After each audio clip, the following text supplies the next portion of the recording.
Dr. Caffery here. Today I want to discuss with you a recent study on diet changes helping achieve remission in inflammatory bowel disease. Inflammatory bowel disease being an autoimmune inflammatory condition against the bowel or the intestines, and the two types of inflammatory bowel disease being ulcerative colitis and Crohn's. So the title of the study was Clinical and Fecal Microbial Changes with Diet Therapy in Active Inflammatory Bowel Disease. So they were looking at changes with diet intervention in inflammatory bowel disease. So the goal of the study was to determine the effect of the specific carbohydrate diet on active inflammatory bowel disease. So the specific carbohydrate diet is a diet that allows things like meat, fish, eggs, vegetables, nuts, fruits, whereas it restricts things like breads, pastas, grains, dairy, legumes, processed foods, sugar, although it does allow fruit sugar as well as honey. So inflammatory bowel disease is a chronic idiopathic inflammatory intestinal disorder associated with fecal dysbiosis. That means imbalance in bacteria in the gut. Diet is a potential therapeutic option for inflammatory bowel disease based on the hypothesis that changing the fecal dysbiosis could decrease intestinal inflammation. So changing the fecal or the stool bacterial balance, which is a reflection of the gut bacterial balance.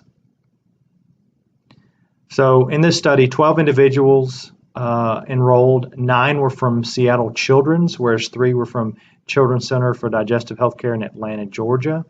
So the average age was 12.8 years of age. 6 were male, and the average disease duration before the study was 1.3 years.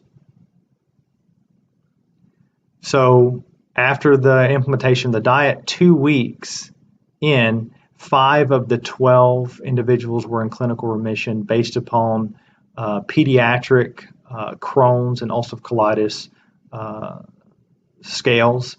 And at 8 weeks, 8 of the 11 patients achieved clinical remission. And at 12 weeks, 8 of the 10 patients remained in remission. So basically, we had 5 at 4 weeks in remission, 8 at 8 weeks, and then those same 8 remained in remission at 12 weeks, which was the end of the study. So dietary therapy was felt to be ineffective for 2 patients who were able to maintain the diet for the full 12 weeks. So 2 didn't get benefit, whereas 2 individuals were unable to maintain the diet. So 2 dropped out because they couldn't stick to the diet.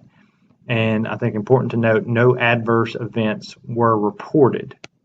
So this has potential huge implications in the management of inflammatory bowel disease, ulcerative colitis, and Crohn's.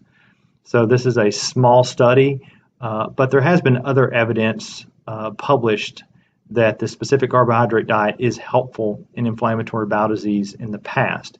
So this is something that if you have inflammatory bowel disease or you know someone with inflammatory bowel disease, definitely share this information with them and have them reach out to their doctor or practitioner and discuss the potential utility of this type of dietary intervention in the management of their disease process. I'm Dr. Caffery. Thank you for listening.